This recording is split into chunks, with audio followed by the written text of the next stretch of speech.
People are talking about rabies once again following a viral incident in Laguna where a man died from the disease almost a year after he was reportedly bitten by a dog.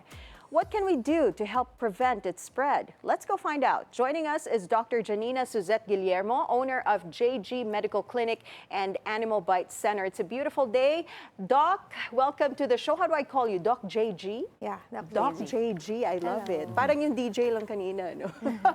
Kasi now it sounds like a DJ name, Doc JG. But anyway, this is such an interesting topic because I am a pet lover. I have a lot of cats. I have like 10 to 12 cats in my house, and I always get bitten. I've had the rabies, what do you call that? Rabies injection, vaccine, so many times already in my lifetime. So for the sake of our viewers, what is rabies and paano ba ito ina-affect yung humans? Yeah. For the viewers, para mas maka-engage, you establish na lang. Rabies is a zoonotic disease. When we say zoonotic, disease din siya ng animals. It's something that they can be also infected but can be also transferred to us. Many people think that it's inborn with animals like kittens, puppies. They think that it's automatically rabid. So it's not. It's also their disease. Sadly, it can be passed to us through bites or scratches. So the rabies, it's a virus. No, it's not a bacteria. So antibiotics won't work once we get bitten or scratched. The ultimate target of the virus is to get to the brain, but not here. The brain starts here. It's within our nerves, the peripheral nervous system. That's why it's very important to get vaccinated ASAP, because once the rabies sets into the nerves, makapasok lang siya sa ugat. Once you feel that numbness, it's too late already.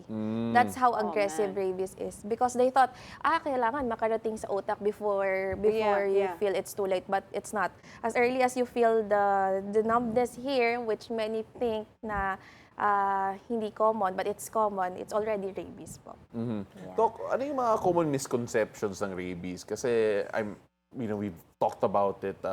It feels like for infinity na kailangan may rabies shot, kailangan na may mga government programs really preventing rabies or at least raising awareness about rabies. Pero ano yung mga common misconceptions that you find yourself correcting more often than not? First is, they thought that rabies is inborn with animals. That's one. Number two is, they thought that they have to get bitten or scratched before taking the shot. But did you know that just this year, in the pediatric 2025 guidelines, we update as doctors, they are incorporating in the baby book na that it is a must to be injected with anti-rabies vaccine as early as 2 years old, with or without pets.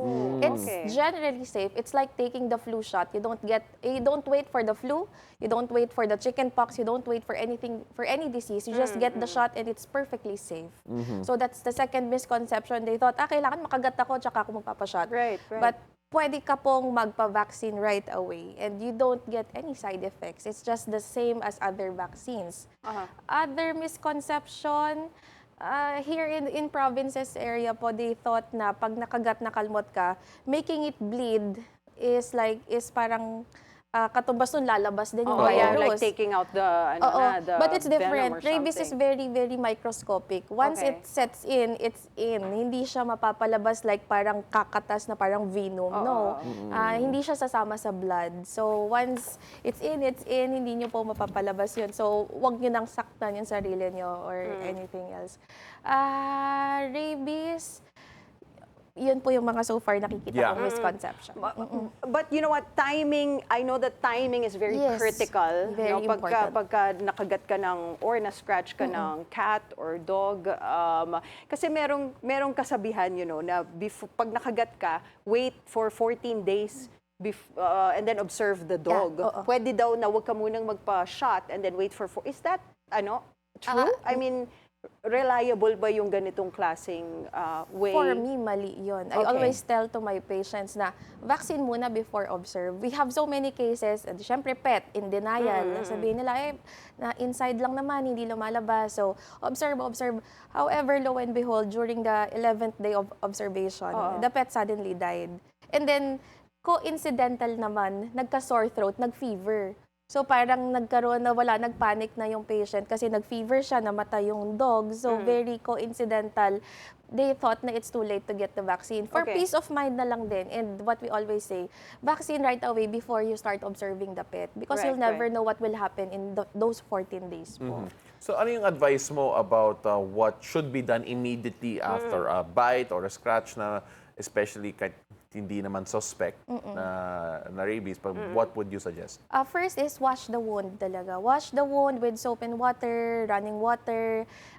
Maling ginagawa ng most, and to our viewers, no, please wag yung paduguin. Many talaga pinipilit nila, sinasuction pa nila, sinaslice nila. Don't do that. Just wash it. Just wash with soap and water. Then clean the wound, pack the wound if necessary, if it's too big, and then go to the nearest clinic or hospital near you.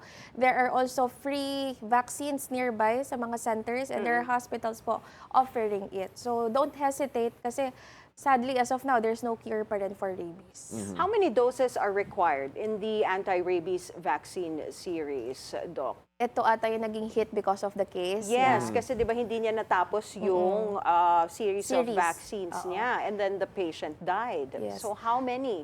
Anti-rabies vaccine is very weird vaccine. Hindi siya yung one shot the next year na. Or di ba, most vaccines kasi pagka-shot mo, see you next year. So anti-rabies vaccine, it's a series of shots. 4 to 5, but as what we say, at least 3 sessions before it takes effect po. 3 sessions, and it's consecutive of days lang eh. Hindi siya yung balik ka ng 1 week, 2 weeks. No, it's 0, 3, and 7 days. As fast as that, at least makomplete mo yun for you to have an initial protection po for rabies. And of course, yung incident that yung nag-viral, Yes. ang haba ng time frame niya. Yeah. I think almost around a year, A year. August 2024 ata.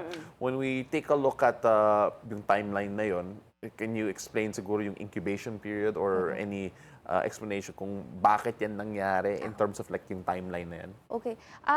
Rabies is one of the virus that has a long incubation period. When we say incubation period, it is the time it took for you to develop symptoms from the day of exposure.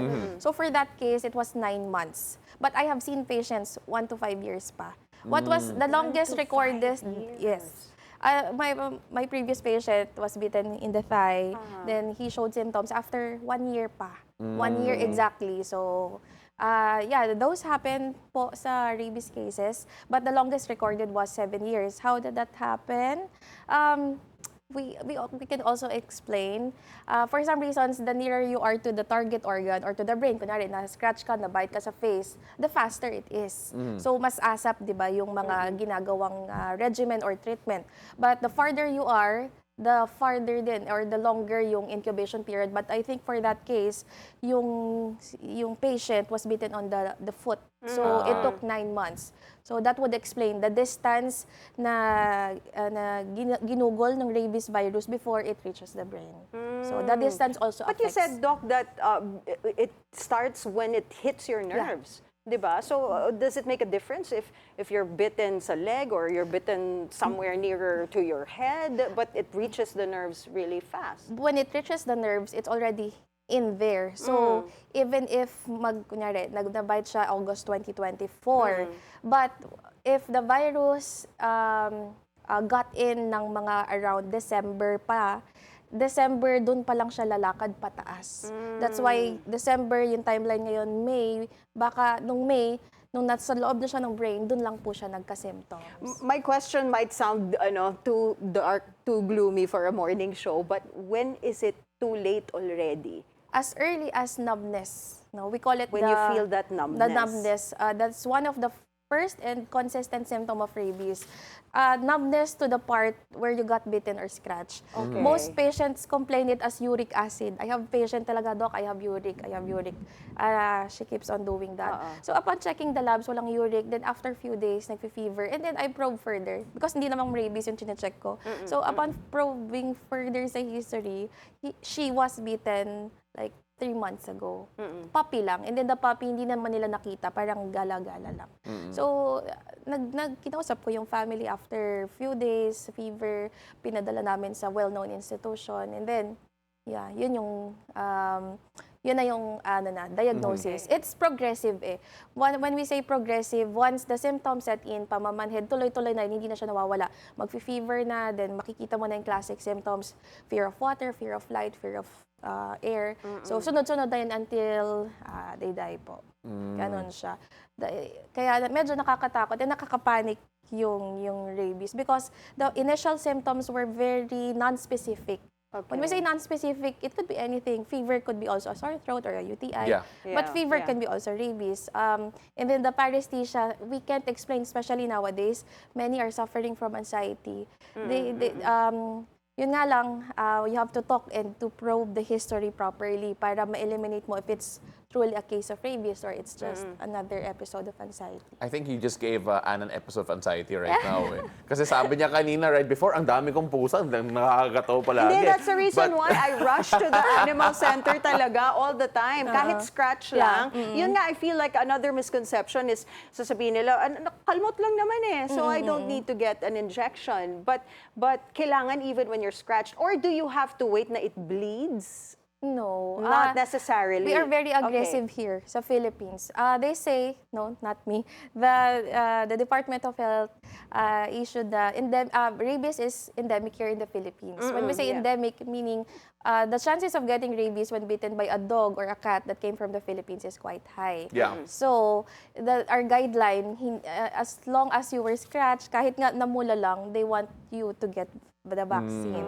Hindi na kailangan mag-bleed. So again, this feels like it's important to talk about rabies and of course yung awareness. Yes. Yeah. When you talk about yung awareness drives when it comes to rabies prevention and of course vaccination drives, what would you say to people who are siguro not too familiar with rabies to one, introduce them to the concept and at the same time to take this matter seriously and not to be too fearful kasi I could imagine some people be like, okay, let's avoid animals, let's not be, or maybe ostracize na yung mga animals when it comes to that. Kahit aso, we're not talking about ostracize, aso.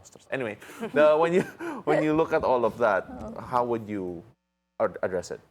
So what I always say, the rising cases of rabies here in the Philippines is highly on the side of humans because of irresponsible pet ownership. I'm not a veterinarian, but we can see the track. When we adopt or when we buy pets, then we don't neuter and spay, they just, dumadami lang sila outside. And then pag dumadami po sila outside, they tend to get other diseases din. So yun yung problem natin nowadays na dumadami po yung stray. So what I tell to my patients and to our viewers po na be responsible and kasama ng pagiging responsible bukod sa neutering and spaying is to get them vaccinated. Right. And the common misconception is that if vaccinated ng hayop, okay nang hindi magpa-vaccine si human. That's so wrong. Kaya sabay kayo. Dapat. It goes both ways po because it's very fatal. It's fatal for them, it's fatal for us.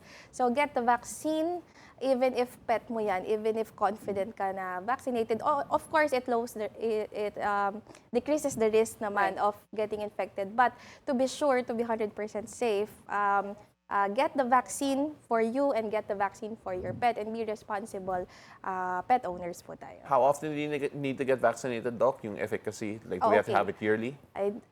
No, it depends po. Once you get the 3 shots, I have a previous interview, I taught this to my viewers. We remember the number 3. Okay. At least 3 shots of anti-rabies vaccine is, remember, good for 3 years. So within those 3 years, you can get booster shots if you were bitten or scratched. How often do you get booster shots? Every 3 months, you can get booster shots because our blood po ay nagpapalit every Even if you're not bitten? Yes, you can get booster shots, especially if you are at risk with animals, no, mga rescuers, vet, groomers, or simply animal lovers. You can get the booster shots every 3 months. So rule of 3s, 3 sessions for 3 years, and then booster shot every 3 months. Wow, such an informative conversation. Diretso siya sa'yo after this for vaccine and booster. Nakaka-panic kaya, like if you don't complete the list of vaccines. Yeah, the rule of 3. Di ba you have a card? No nga eh, I complete all 5. Natatakot ako as a 3. But anyway, Doc, thank you so much Thank you po. Thank for you. joining us this morning. Doc JG, Dr. Janina Suzette Guillermo, owner of JG Medical Clinic and Animal Bite Center. Maraming Thank you, salamat, Doc. Doc. Really Thank you po. appreciate Thank you. you.